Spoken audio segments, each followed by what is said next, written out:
Hello, and thank you for tuning in to our weekly review with me, Nassim Ahmed, and our regular guest, Mouin Rabbani. Mouin, thank you for joining us. How you been? Thank you, Nasib. Very good to be with you again. Hope you're well. I'm fine, thank you. Yeah, I've been off for a number of days. A lot has happened Yes, over the week, but I wanted to been a busy begin. week. Yeah, busy week, but I wanted to begin with the news that's just been reported before we started recording the show of sanctions being imposed on Itamar Ben-Gvir and Bezalel Smotrich. Um, I guess I want to do that before we get into some of the other topics, the key topics being Gaza and focus on an article from the New York Times and the BBC. But we'll discuss that later on. But for now, let's begin with that news. So this was news that was just announced before we started recording, which is 10th of June, Tuesday, 10th of June. And the news is that there'll be travel bans imposed on by Australia, Canada, New Zealand, Norway, uh, and the UK. They issued a joint statement regarding Smotrich and Ben-Gvir and the reasons and the justifications for imposing sanctions and travel bans on them. But I guess my question is, some will say, why now? UK ministers have been sitting on this for over a year. These are, of course, the most far-right extreme elements within Israeli society. Why did it take a genocide to sanction them both? This seems to me, as is the case with so many others who have spoken about this, anything but diplomatic tokenism. So how do you see this? Well, I think it's significant, politically significant at least, but it's also a diversion from the real issues. These governments that you mentioned have now imposed a travel ban and freezing of assets on two of the most senior government ministers, and I don't think you can simply dismiss that out of hand as being entirely meaningless. It will have a political impact. It is, I think, of symbolic importance. But at the same time, not just the genocide, which wasn't mentioned, I think, in these decisions, nor even the consistent construction of illegal settlements in illegally occupied territories was at issue. Rather, it was about their incitement of settler violence and their statements. It's a bit like trying to end World War II by imposing sanctions on Heinrich Himmler and Julius Streicher. Obviously, that would have, in the larger scheme of things, had no impact whatsoever. And even more importantly, their boss, the Israeli Prime Minister, Benjamin Netanyahu, is an international fugitive from justice who has a arrest warrant out for him from the International Criminal Court. So no action was taken against him. And more importantly here, we're not dealing with personal initiatives by Ben-Gvir and Smotrich. If only. No, we're dealing with a state and institutions of state and a government and a leadership that is implementing not only the policies and the statements that these Western governments are now reacting to, but an entire system of genocide and apartheid. So, in that sense, it's not only politically significant, but also a diversion from the real issues at hand. Take the UK, for example.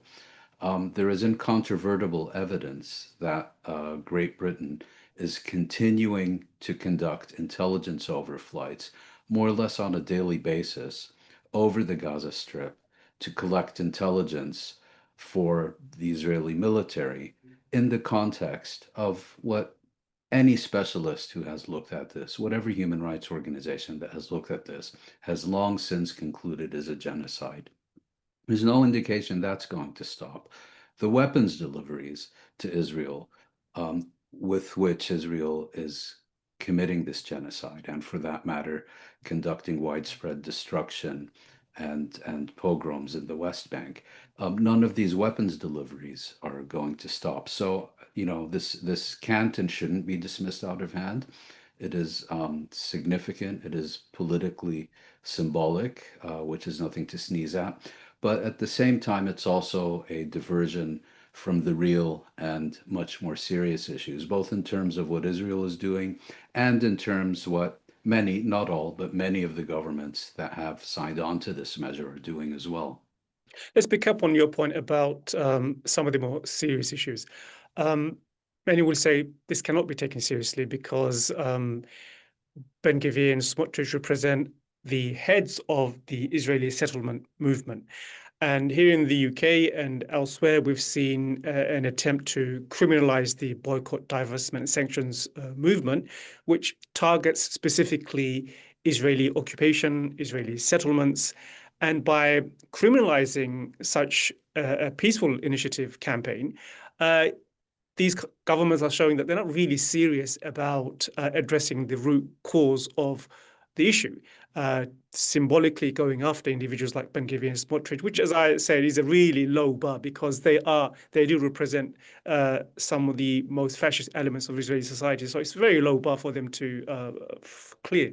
But the serious issue is the occupation, is the settlement, and the only campaign, serious campaign, which is targeting the illegal occupation is the BDS, and these countries are seeking to criminalize BDS. Yes, I mean, let's take genocide, and let's give these governments the benefit of the doubt that while they may believe that genocide is taking place, that they're unable to take any formal measures to stop it, pending a final ruling from the International Court of Justice about whether or not genocide actually has been committed, a ruling that is expected several years into the future. Let's just put to the side for a moment that the 1948 Genocide Convention has requires its signatories, which include every one of these governments, to not only punish genocide but also to take active measures to prevent genocide. Put that to the side. There is another ruling which is binding on each and every one of these governments, namely that the occupation is illegal and unlawful and illegitimate, a ruling issued last July, and that it must be brought to a end as rapidly as possible. And it imposes a whole series of requirements on every member state of the United Nations to avoid anything that may assist Israel in perpetuating the occupation. These measures are kind of a evaporating drop in the bucket in the larger scheme of things. So that would certainly be my first point. The second one is that many of these governments over the years have consistently called upon Palestinians to oppose Israel peacefully and nonviolently. Well, as you just pointed out, what could be more peaceful than not buying something? What could be more nonviolent than taking a decision not to invest in something? What could be more normal to show disapproval and opposition to a policy than sanctioning the state that is implementing that policy? But as you noted, even that is being criminalized. And the message here, I think, is very clear that calling for nonviolent, peaceful protest is really a red herring. It's a diversion because whenever they are confronted with nonviolent and peaceful protest, they repress it, they delegitimize it, they even criminalize it. People go to jail for it.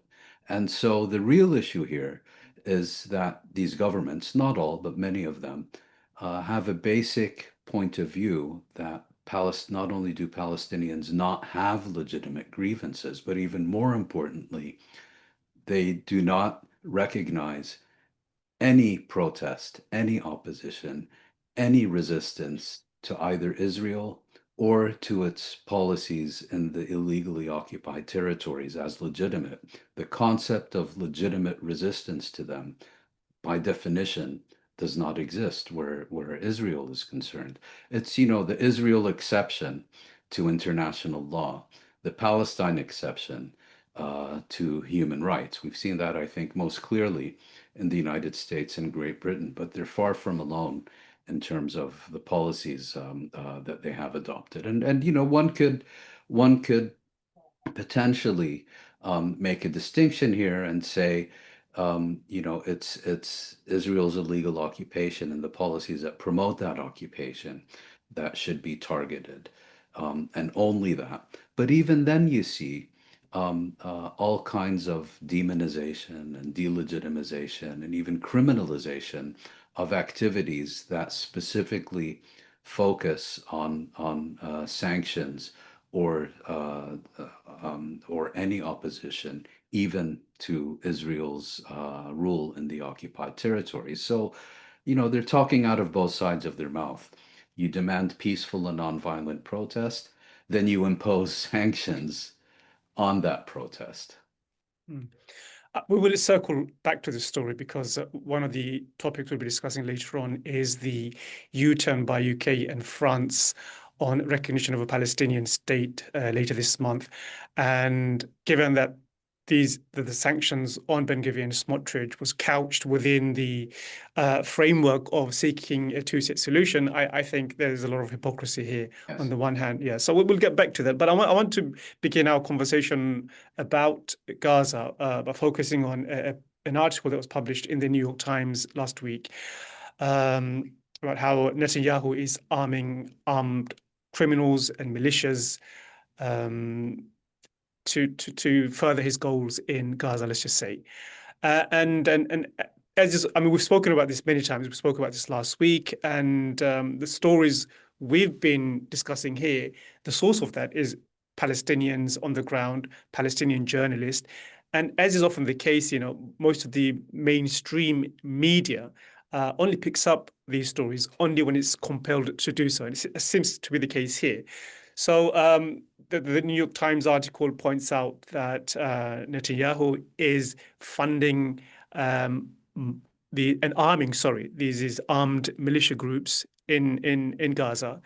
And I guess the question for me is, I mean, does this tactic sound familiar to you, given what we know about Hamas and the opposition of Hamas to the PLO, and how much Netanyahu or the Israeli government in general have supported, not supported, I mean, encouraged Islamist organizations, Islamist groups, and pitted them against more secular, the PLO and other groups.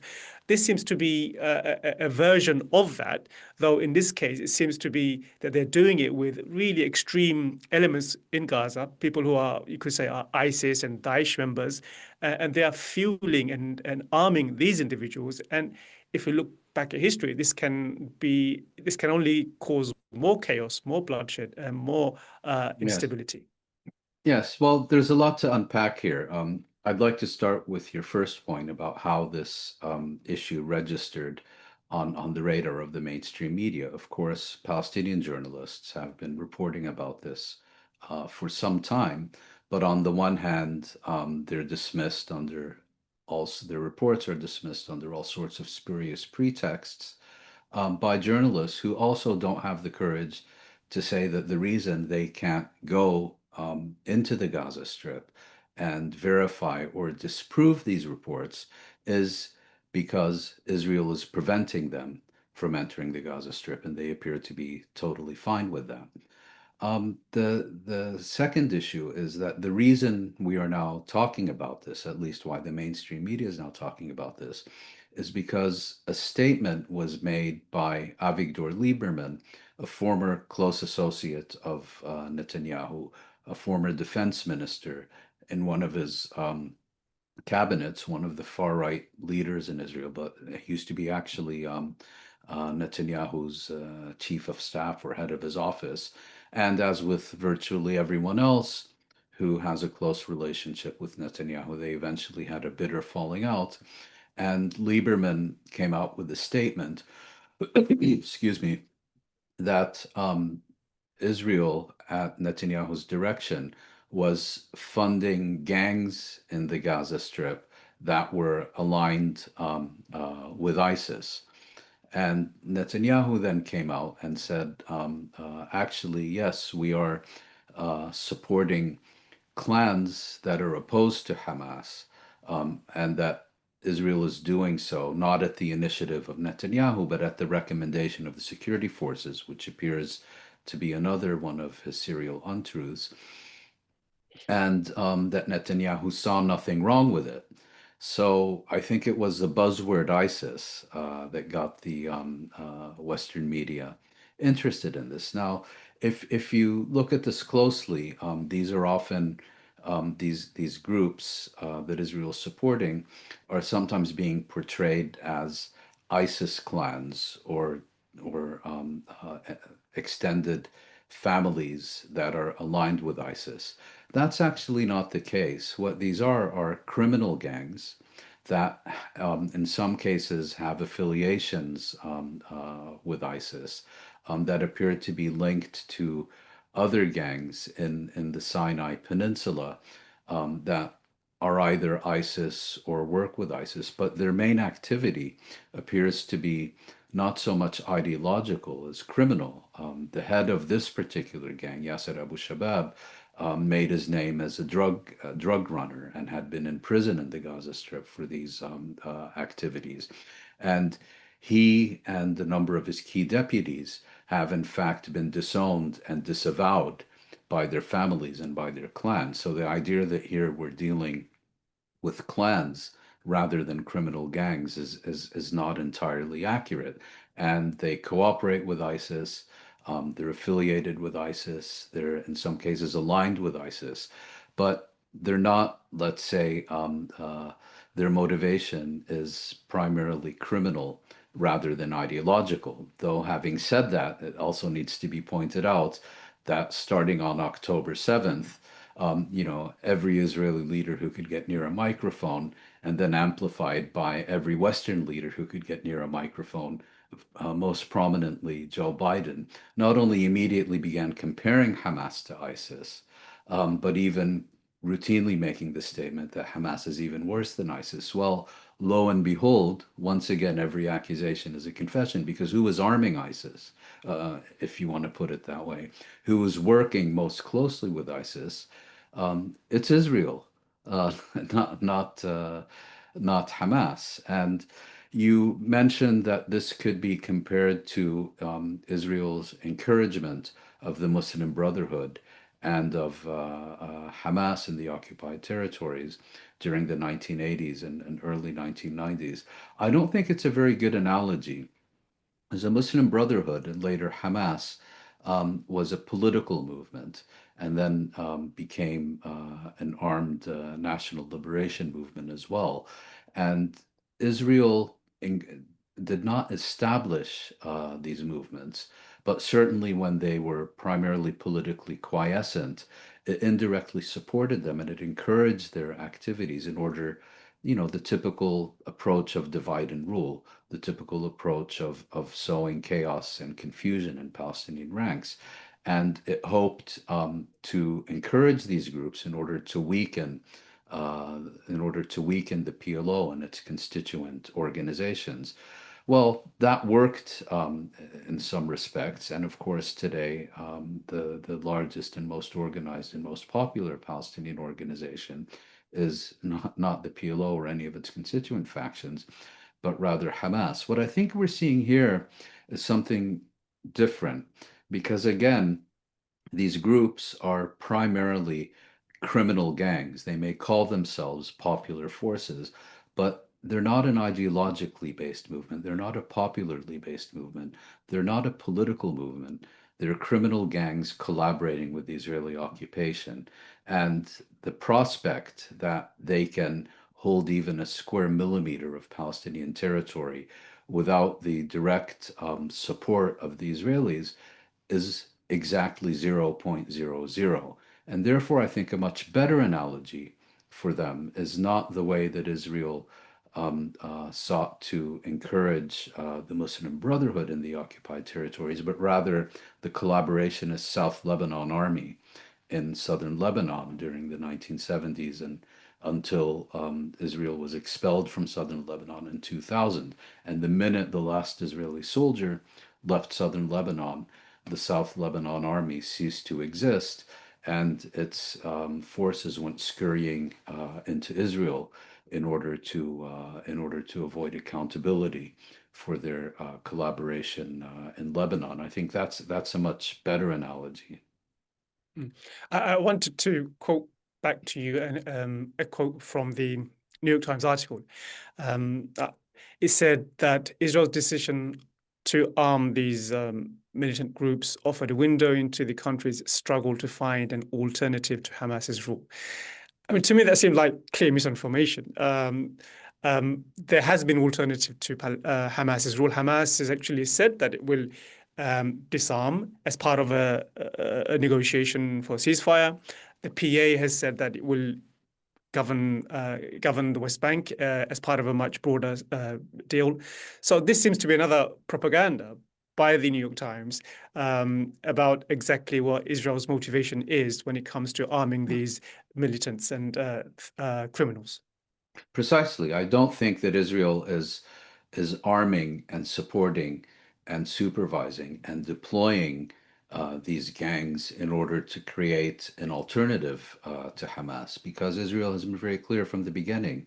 Um, it does not want any alternative to Hamas. The alternative it wants is the destruction of the Gaza Strip and the forcible mass expulsion of the Palestinians from the Gaza Strip. Rather, the role assigned to these Palestinian gangs collaborating with Israel is not to replace Hamas, but to sow chaos and anarchy and dissension in the areas under their control in order to further enable Israel's strategic objectives, which I just outlined. That's really what this is about. And the killings that these Israeli collaborationist gangs are involved with now are not shootouts with Hamas. They're participating in the killings of desperately hungry Palestinian civilians who are seeking to obtain these paltry supplies from the Orwellian named Gaza Humanitarian Foundation. So they're kind of being employed by Israel and its US mercenaries as kind of a perimeter force, also for what Chris Gunnis, the former UNRWA spokesman, has accurately referred to as human abattoirs, which is precisely what these so-called aid distribution centers have become, with daily massacres and so on. I believe 20 dead today. So these are gangs who are employed, they're for hire, whose purpose is to shoot and kill Palestinian civilians rather than to take on Hamas and try to replace it. So a key character in all this in Gaza is a person by the name of Yasser Abu Shabab. Yes. What do we know about him? I mean, he has actually come out and rejected the claim that he is been employed by Israel. He's being armed by Israel, but these Israeli officials beg to differ. They are saying that these are the individuals we have armed as an alternative to Hamas. And it must also be mentioned that it's also quite convenient because if these individuals are being armed by Israel, the narrative of Israel has been that Hamas is the one stealing food or looting in Gaza. But it could easily be that these armed thugs and criminals uh, are the ones who are actually carrying out the looting, and they're the ones who are trying to create alternative spaces away from Hamas's control. I guess we can't say Hamas's control. Hamas does not control Gaza anymore. Israel is controlling every inch of Gaza at the moment. So who is Abu Well, Shahab, I guess?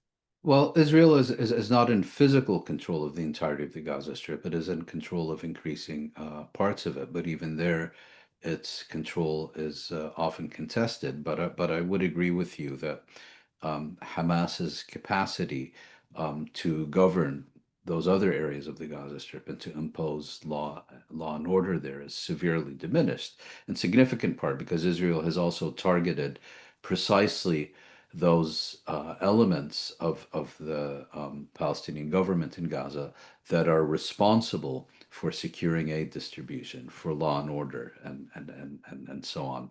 Now, Yasser Abu Shabab was actually in prison in the Gaza Strip on October 7th of 2023 because he had been convicted of drug smuggling. So he's a convicted drug smuggler.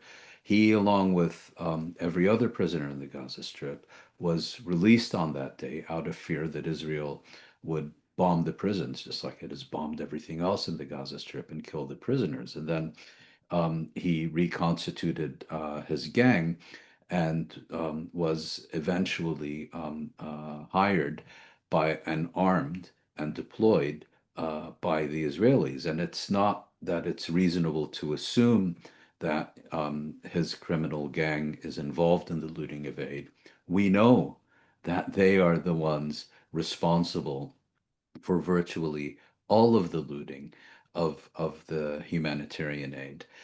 We have testimonies, for example, from the head of the Palestinian Truck Drivers Association, who recently stated that all the looting takes place, or when it was taking place, takes place at the Rafah crossing or at the Kerem Shalom crossing, areas that are under full Israeli control and where Israel has deployed these criminal gangs. And they and this head of the Truck Drivers Association said, if they don't pay a hefty ransom to be allowed to continue, their trucks are looted, and then the supplies are sold at exorbitant prices in the market, or they're even shot at.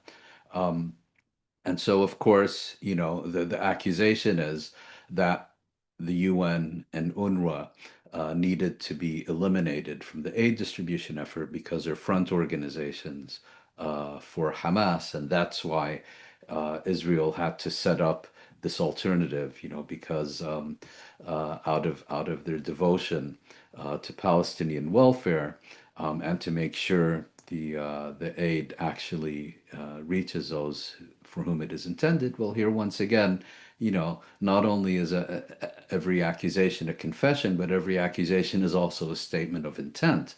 Because what we know is that in these areas I was discussing, Israel has deployed these gangs for the purpose of looting the aid. And we also have testimony from UN officials responsible for the aid saying that during the ceasefire in January, looting went down to zero because these gangs were unable to operate. In other words, the greater the role of the Palestinian government and of Hamas in securing and distributing the aid, the less looting there is. And the party responsible for looting is Israel and its collaborating gangs and militias. And another article I wanted to make as the basis of our conversation is an article on the BBC by Jeremy Bowen, and that's a nearly 5,000 word long article titled "Israel is accused of the gravest war crimes." It's quite a compelling read, I would say, and many are saying that this is by far the best investigative reporting by the BBC. But I guess if you have a history of repeating Israeli talking points and serving as an agent for Israel over the past 20 months in his propaganda efforts, I don't think it was very difficult to do. But Jeremy Bowen, I guess, does it really, really well. He begins by talking about the fog of war, how this was purposefully manufactured by Israel, and then goes on to speak with a number of officials, academics, and lawyers to show exactly what is happening behind the fog of war. And many, of course, concluded that it is genocide. So what stood out for you in this article? Because for me, I thought it was a really gripping read.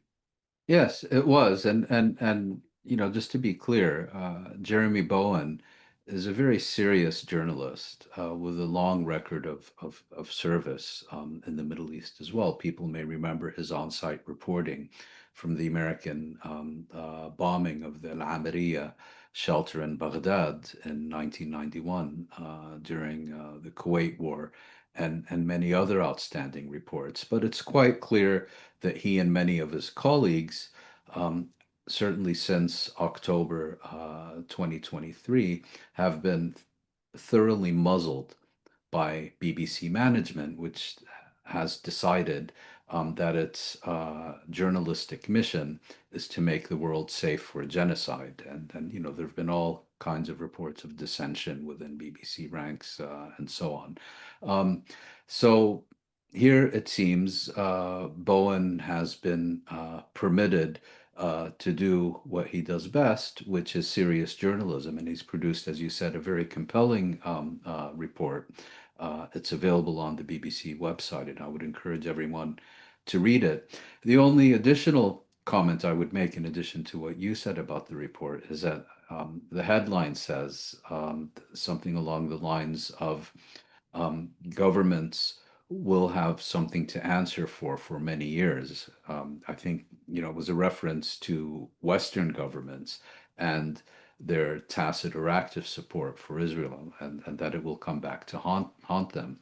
That's certainly true, but that applies, I would argue, at least as much to BBC management, which has played such a shameful role during the past year and has willfully and recklessly trashed the BBC's, you know, once unparalleled reputation in the service of Israeli genocide, not even in the service of a British of a British war or policy, even though, of course, Britain is directly complicit, and the BBC has chosen to report very little about that, but in the service of a foreign power. The vast majority of British public opposes, and so on. It's really, you know, the ease with which BBC management has thrown their organization's reputation into the dustbin, and the ease with which they have been allowed to do so is really shameful, I think. And what I found really interesting are the sections where Bowen appears to be debunking BBC's own propaganda lines and Yes. Israeli talking points. So in one section, for example, you know, we've seen over the past 20 months where every time the BBC mentions casualty figures, death figures, it says Hamas controlled Gaza Health Ministry, blah, blah, blah. But he goes on to say that these figures have always been reliable. And if anything, Hamas undercounts the death toll. This is what he's saying. And then he references the Lancet figure, which indicates that more than 180,000 could potentially have died as a result. So I like those sections. And also when it comes to genocide, of course, the BBC will not admit to anything like that.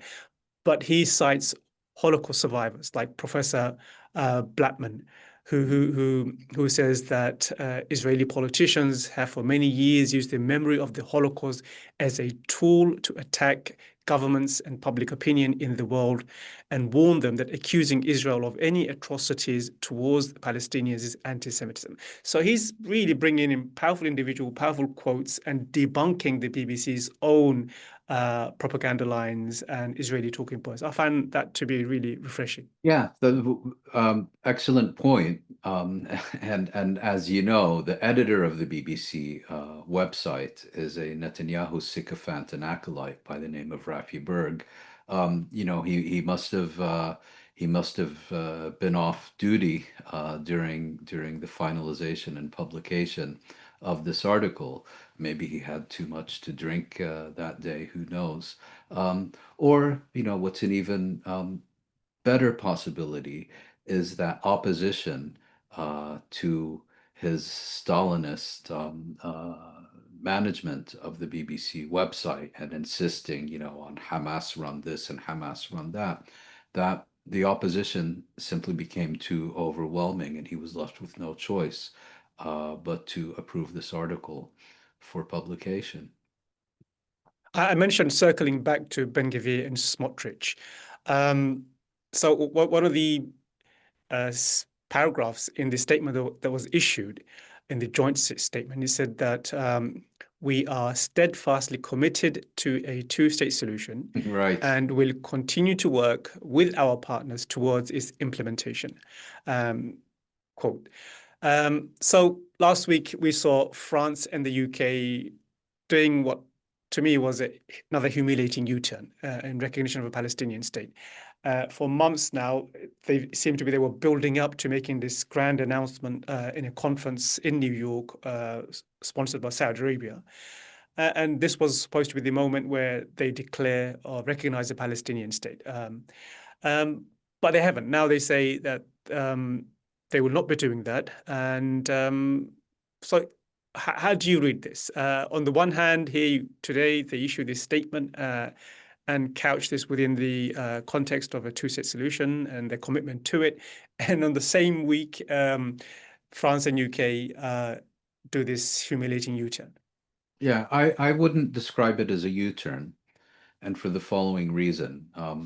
This began with a statement by the French president, Emmanuel Macron, in mid-April that France was considering recognition of a Palestinian state at this June conference that it is co-hosting with Saudi Arabia at the United Nations later this month. He never said France intended to recognize Palestinian statehood. And when he made his statement, he said that he wanted to do this in a context where Arab states normalize relations with Israel, where Hamas disappears, and he put in all these other conditions. But by merely uttering the words France is considering, many reporters and observers assumed that France had made a decision, which it most clearly hadn't. And as people kept saying, France is going to recognize, France is going to recognize, the government in Paris never contradicted those reports. So it allowed this bubble to build up. What was also happening is there was reporting that France wanted to do this as a joint initiative with Great Britain, and that clearly was never on the cards. I mean, Keir Starmer is so deep in Israel's pocket, you would need an arm 17 meters long to even reach him. So that was never on the cards.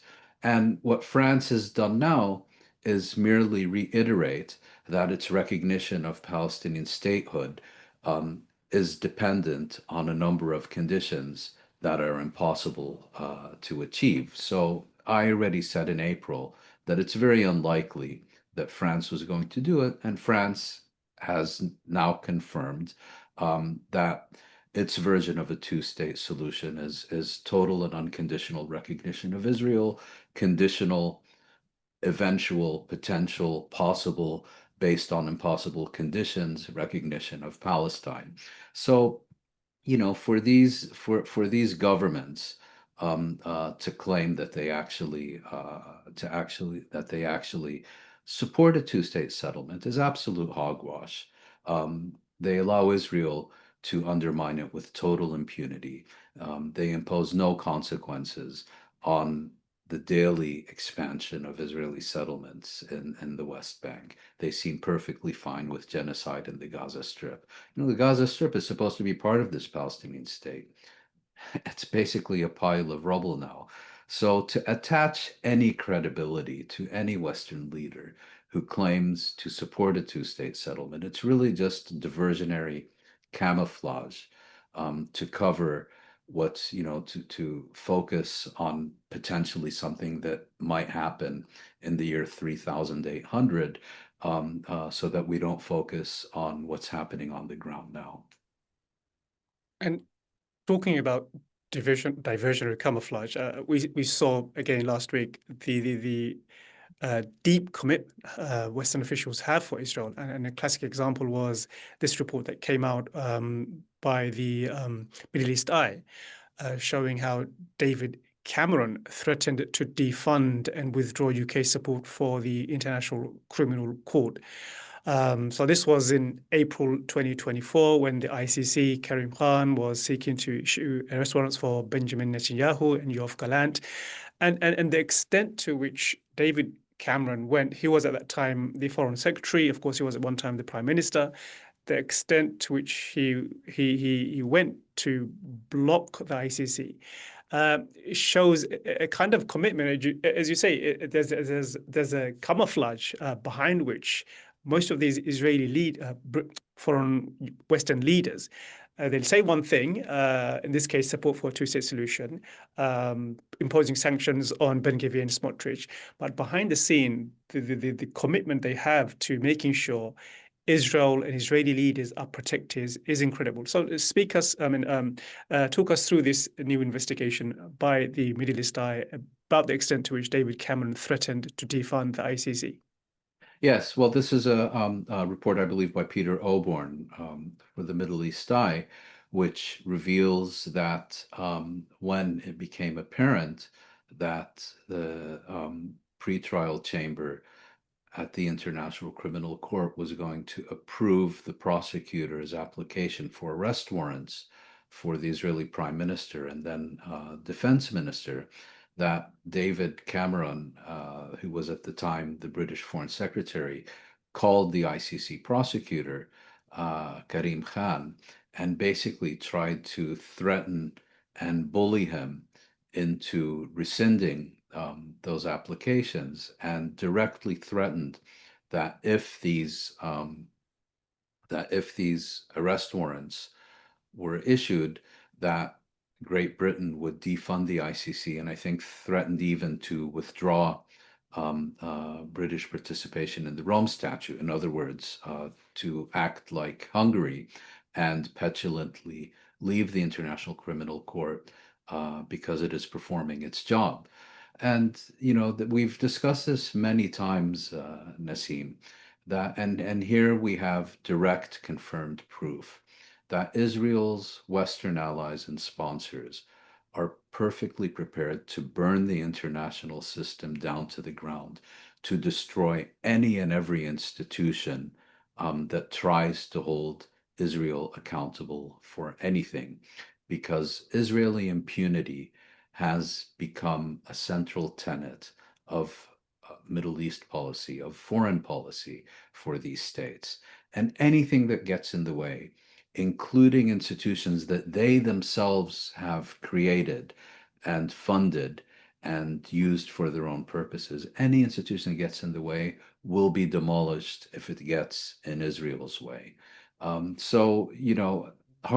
I have to say, I don't think you or I can claim to be in any way surprised by these revelations, but it's nevertheless useful to have them confirmed and on the record. And of course, we have now the much more explicit, not only threats, but actions by the United States against the International Criminal Court. And just one last point, you may recall that when the ICC did go ahead and issue the arrest warrants, the British government, the former Tory government, in which Cameron was still Foreign Secretary, immediately launched an appeal, basically challenging the ICC's competence and authority and jurisdiction to do what it had just done. Yeah, and Keir Starmer's government later dropped that objection. Yes. Returning to that story, we've been very critical of Karim Khan on in our podcast. Do you think he's redeemed himself? I mean, there's a quote in the No. article where he says that I don't like being blackmailed, I don't like being threatened. And then he said that if you did that to a director of public prosecution, it would be a criminal offence, potentially, referring to what Cameron did to him. Yes. So given that he withstood all that pressure, has your opinions changed about him or not? Not at all, because Karim Khan did not proceed with this case because he was committed to doing his job. He had no choice but to proceed with this case because he had painted himself into a corner by ignoring his previous priorities when he launched a investigation against Ukraine and indicted the Russian leader Vladimir Putin. And in that context, and given the virtual rebellion among his own staff, he was left with no choice but to move forward with this case. And, once it had gotten to the point of him applying for arrest warrants, there was it was impossible for him to back down because of threats from a British foreign secretary, particularly, of course, also because Khan is a British citizen and had been nominated for the post by the British government. So, no, I don't think he has redeemed himself at all. He did what he did only because he was left with no alternative and had no choice but to proceed.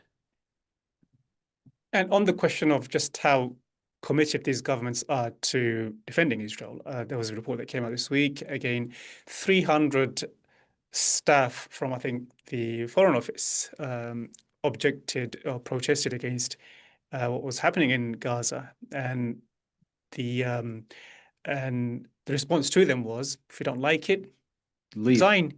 resign. So I mean, it's quite an incredible thing to say. Yeah. 300 staff, if you don't like it, resign. It just shows again just how deeply committed all these Yeah. institutions and Yeah. branches are to Yes. to Israel's safety. Yes, and here you have a government basically prepared, willing, eager to hollow out a key institution in order, a national institution that it views as central to its diplomacy, to its national security, is prepared to see this hollowed out in the service of Israel, a foreign proxy state committing genocide. It's like we've been discussing.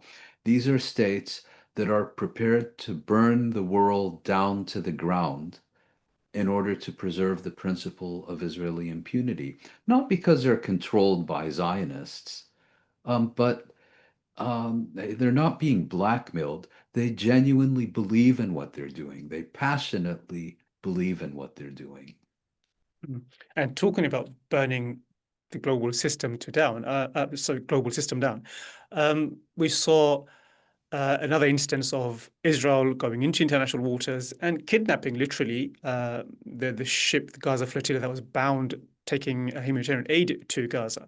One of the, I would say, surprising development from that was the Israelis tried to force the crew members to watch the video of the events of 7 October. And they refused. They did not watch that. So, what's your thoughts on that? I mean, I found that to be incredible, and it's not least because if this video is something you put your money on and you believe is valid and true, why not share it with everyone else? Yeah, Why don't you let everyone exactly. else watch this video? Yep. And getting these 15 crew members to watch this, I thought was really unsavory Yeah. in my view. It's like that famous scene from the movie A Clockwork Orange, where someone has his eyes kept open and is forced to watch various scenes. But look, what we need to understand is this was a small civilian vessel carrying 12 unarmed passengers on their way not to Israel, but to the Gaza Strip, carrying food, baby formula, and I believe a few pairs of crutches in order to make a demonstrative um, uh, co- contribution to relieving the extraordinary humanitarian crisis that Israel has engineered in the Gaza Strip. um, Israel sent elite commandos into international waters to seize this ship and abduct its passengers. By any definition, that's an act of state piracy. And what's telling is that Israel considered this a threat to its national security.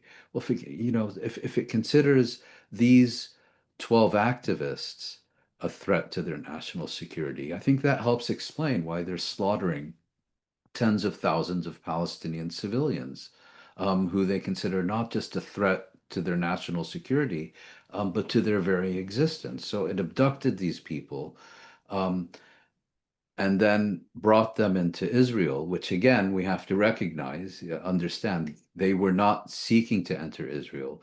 They were seeking to enter the territorial waters of the Gaza Strip, over which Israel has no legitimate claims of sovereignty. And the really telling part about this to me is that if you look at the way Israeli apologists have been responding, on the one hand, of course, there's all this frankly repulsive demonization and outright misogyny, I should add, against Greta Thunberg, the Swedish activist in particular. But Israel's public relations efforts are in such crisis that Israel's apologists are loudly applauding this as a gigantic coup for Israeli public relations. Imagine. And why?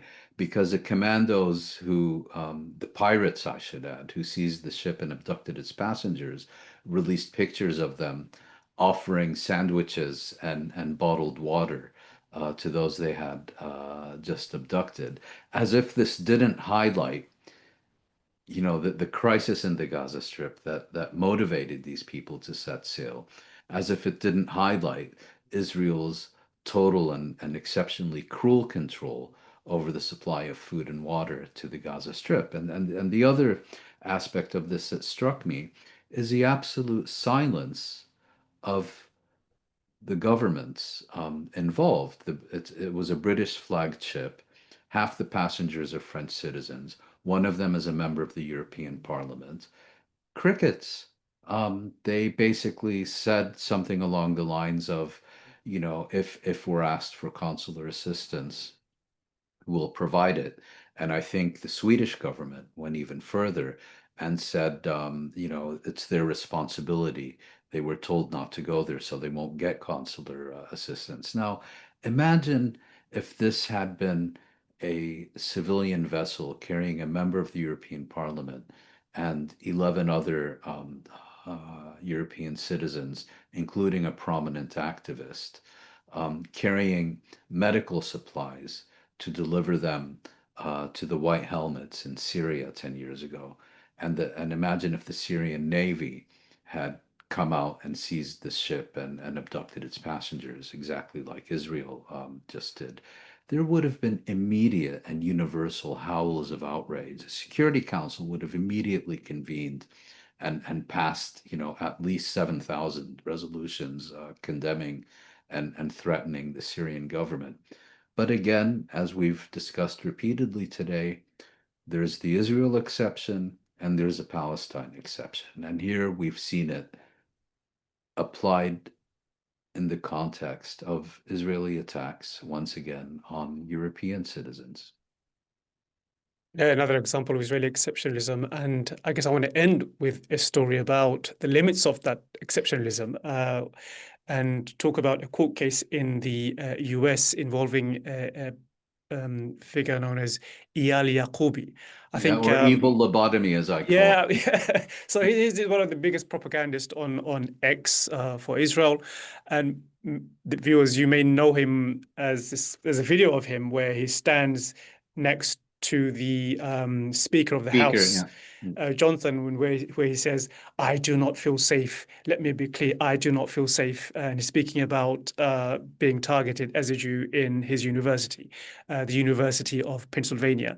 So he took his university to court over alleged anti-Semitism, and he's lost the case, which I guess is good news and brought a smile to my face, given how much of a propagandist he is and how much he has peddled on this idea that everyone, well, the university is anti-Semitic, the students are anti-Semitic, and now this court case has confirmed or made a judgment determination that the university is not enabling anti-Semitism in its premises.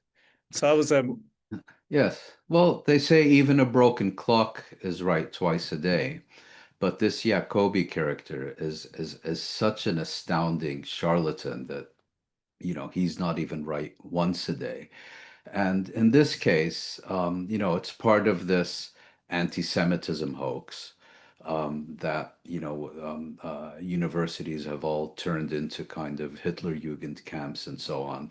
And Jacobi and a few of his uh, co-conspirators took the University of Pennsylvania to court, accusing the university of enabling and promoting and not punishing anti-Semitism and so on.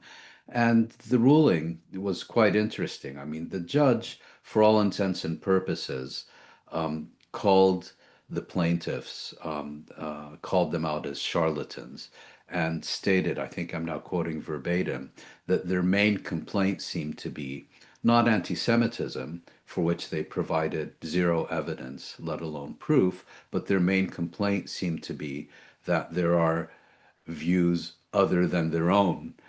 So, this is kind of the Securitate, the Stasi approach to freedom of speech. And if one is familiar with Jacobi's statements, I mean, he's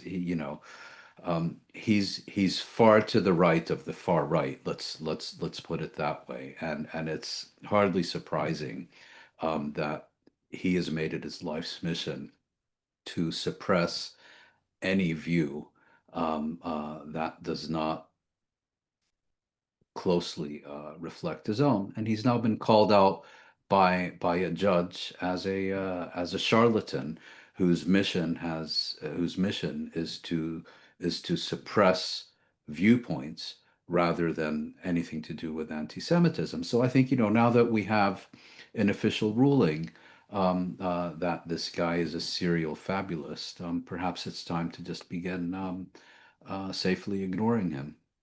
Yeah, I mean, when I saw that clip of him, Hmm. first thing that came to my mind is just how disconnected they are with reality. I mean, here you have this guy, Jacobi, standing in the heart of what is heart of US government, surrounded by the most powerful people in the world, and claiming to be the biggest victim in the world. He's surrounded by power at the heart of US power and claiming to be the biggest victim and screaming, Yeah, I but do not feel safe. Let me be clear, I do not feel safe. yeah, And can I just interrupt you, Nassim? On the one hand, I completely agree with you. On the other hand, these people are such extremists that I consider it entirely plausible that even standing next to the head of the US Parliament and being coddled by Trump, and being in the very center of power, that even hearing the words Palestinians have rights or stop the genocide makes him feel genuinely unsafe. I find that entirely plausible.